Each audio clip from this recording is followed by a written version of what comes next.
जय हिंद दोस्तों, R K T GS में आप लोग का स्वागत है। आगे आता है दर्पण, मिरर। देख लेते हैं दर्पण किसे कहते हैं। यदि किसी चिकने पारदर्शी माध्यम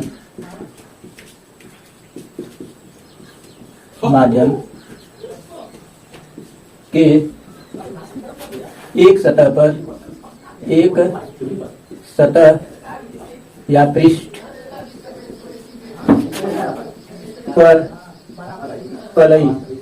पर कलई या लाल ऑक्साइड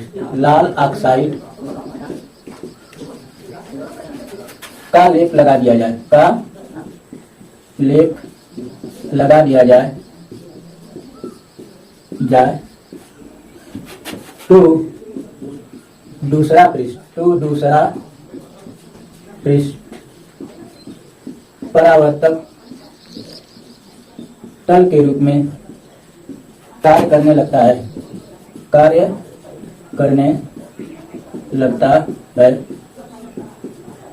इस प्रकार बने निकाय को दर्पण कहते हैं।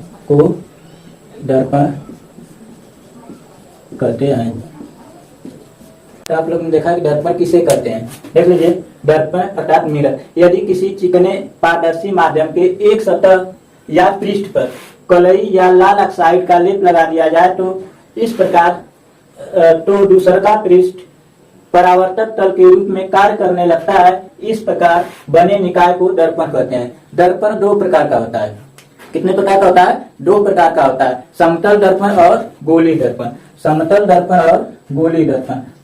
पहला होता है समतल दर्पण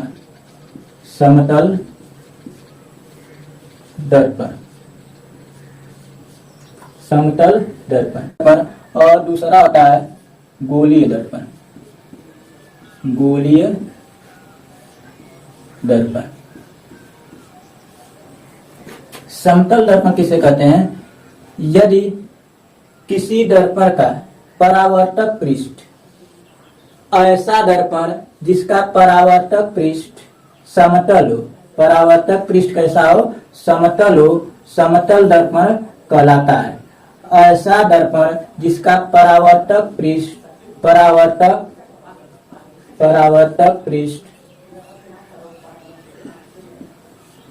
समतल हो, समतल दर्पण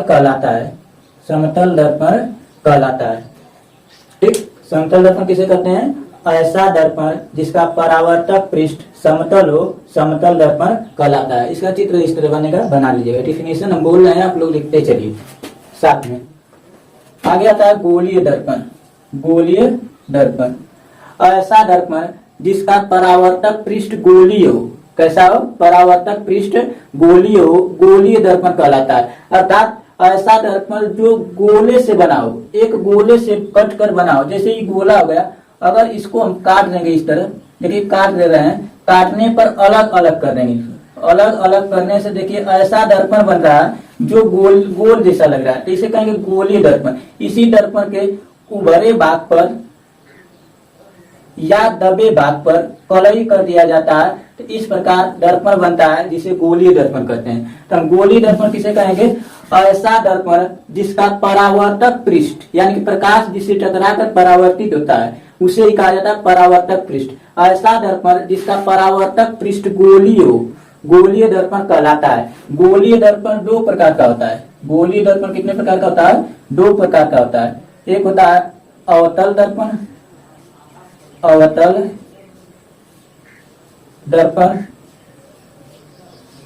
और एक होता है उत्तल दर्पण।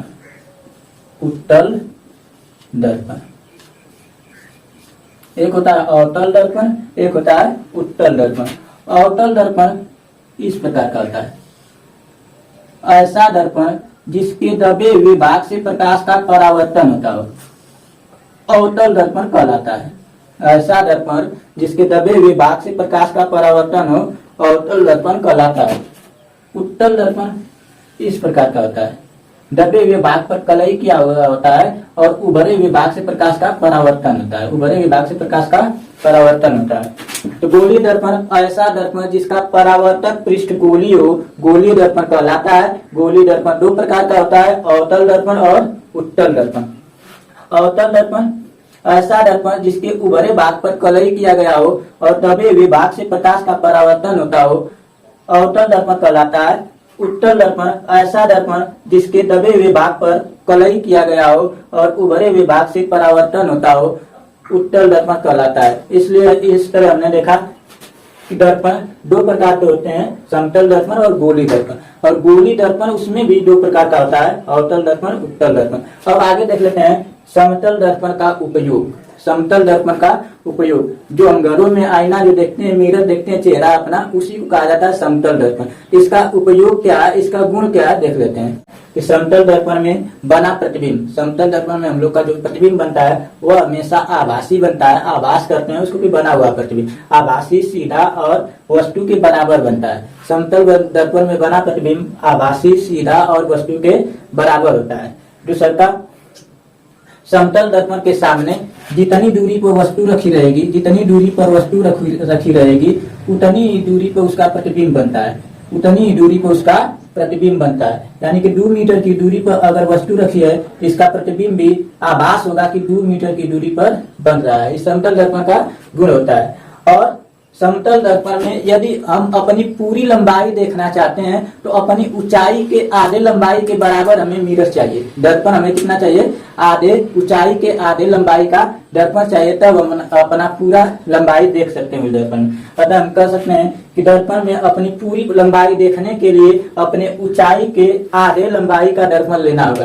यानी कि हमारी ऊंचाई 6 फीट का है, 6 फीट की है, तो हमें 3 फीट का दर्पण लेना चाहिए, 3 फीट का दर्पण लेना चाहिए पूरी लंबाई अपनी देखने के लिए। ठीक, आगे देख लेते हैं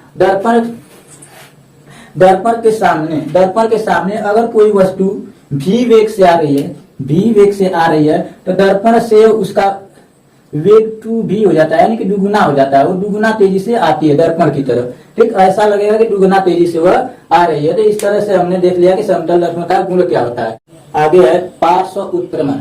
पार्श्व उत्क्रमण किसे कहते हैं, यदि हम समतल दर्पण के सामने, कौन से दर्पण के सामने, समतल दर्पण के सामने खड़े होकर, समतल दर्पण हो गया, समतल दर्पण के सामने खड़े होकर, यदि हम समतल दर्पण के सामने खड़े होकर अपना बायां हाथ या दायां हाथ, यदि बायां हाथ उठाएंगे तो दायां हाथ उठता दिखाई देता है, यदि दायां हाथ उठाएं तो बायां हाथ उठता दिखाई देता है। दर्पण में इसी घटना को प्रकाश की पार्श्व उत्क्रमण कहते हैं, पार्श्व उत्क्रमण कहते हैं। यदि समतल दर्पण के सामने खड़ा होकर हम अपना बायां हाथ उठाएं तो दायां हाथ उठता दिखाई देता है। दर्पण में इसी घटना को पार्श्व उत्क्रमण कहते हैं। क्या कहते हैं, पार्श्व उत्क्रमण कहते हैं। तो आप समझ गए होंगे पार्श्व उत्क्रमण किसे कहते हैं। बस कुछ है नहीं, लिख लीजिएगा आप लोग। पार्श्व उत्क्रमण, यदि समतल दर्पण के सामने खड़ा होकर हम अपना बायां हाथ उठाएं तो दायां हाथ उठता दिखाई देता है। समतल दर्पण में इसी घटना को ही पार्श्व उत्क्रमण कहते हैं, पार्श्व उत्क्रमण कहते हैं। अंग्रेजी के कुछ अक्षरे होते हैं जिनमें पार्श्व उत्क्रमण का कोई प्रभाव नहीं पड़ता है। जैसे देख लीजिए, जैसे ए को अगर समतल दर्पण में देखेंगे, जिसमें चेहरा हम देखते हैं जिस मिरर में, उसके आगे देखेंगे तो ए पर पार्श्व उत्क्रमण का कोई प्रभाव नहीं पड़ेगा। देखेंगे तो उसमें भी इसी तरह का दिखाई देगा, इसमें भी ए हो जाएगा आई, एच, ओ, भी, डब्ल्यू, एक्स और जितने भी अक्षर हैं उनको लिख लीजिएगा आप लोग। ठीक, ये सब है अंग्रेजी के कुछ अक्षर होते हैं जिसमें पार्श्व उत्क्रमण का कोई प्रभाव नहीं करता है, यानी कि दायां और बायां पलटने पर एक जैसे ही दिखाई देते हैं। ये अक्षर हैं अंग्रेजी के। इस तरह से आपने पार्श्व उत्क्रमण देख लिया। आई होप आपको वीडियो अच्छी लगी होगी। अच्छी लगी है तो लाइक जरूर करिएगा और सब्सक्राइब भी हमारे चैनल को कर लीजिएगा। आगे देख लेते हैं प्रकाश का गुण। यह हमारे हमारा जो चैप्टर चल रहा है समतल पृष्ठों से प्रकाश का परावर्तन, इसकी लास्ट रीडिंग है। अब अगले वीडियो में अगले चैप्टर को आपको कराएंगे। देख लीजिए, प्रकाश का गुण। प्रकाश के निम्न गुण होते हैं। प्रकाश के निम्न गुण होते हैं। प्रकाश हमेशा सरल यानी कि सीधी रेखा में गमन करता है। प्रकाश हमेशा सीधी रेखा में गमन करता है। दूसरा का प्रकाश अदृश्य होता है। प्रकाश क्या होता है? अदृश्य होता है। इसे हम देख नहीं सकते हैं। प्रकाश के द्वारा केवल वस्तुएं दिखाई देती हैं। आप अनुभव किए होंगे, अंधेरे में वस्तुएं दिखाई नहीं देती हैं। जब भी प्रकाश आएगा तभी वह वस्तु दिखाई देगी, ठीक है ना। तो प्रकाश अदृश्य होता है, इसके द्वारा वस्तुएं दिखाई देते हैं, ये नहीं कि हमें प्रकाश दिखाई देता है।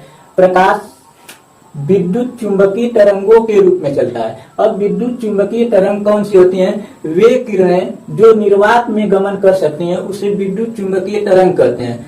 तो प्रकाश किसमें चलता है? विद्युत चुंबकीय तरंगों के रूप में गमन करता है। प्रकाश निर्वात में भी गमन कर सकता है, जहाँ पर कुछ नहीं हो, कोई माध्यम नहीं हो, हवा तक भी नहीं हो, वहां पर भी प्रकाश गमन कर सकता है, चल सकता है। निर्वात में प्रकाश की चाल 3×10⁸ मीटर प्रति सेकंड होती है। प्रकाश किरणें अनुप्रस्थ तरंगे होती हैं। अनुप्रस्थ तरंगे होती हैं। वे किरणें जो विद्युत चुंबकीय तरंगों के रूप में चलती हैं उसे अनुप्रस्थ तरंगे कहते हैं। तो प्रकाश किरणें कैसी होती हैं? अनुप्रस्थ तरंगे होती हैं। प्रकाश पारदर्शी माध्यम जैसे कांच, हवा को पार कर जाता है।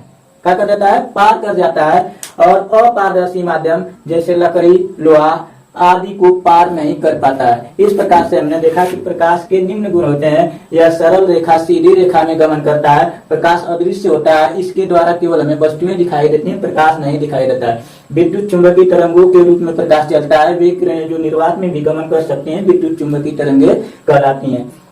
निर्वात में प्रकाश गमन कर सकता है। निर्वात में प्रकाश की चाल 3×10⁸ मीटर प्रति सेकंड होती है।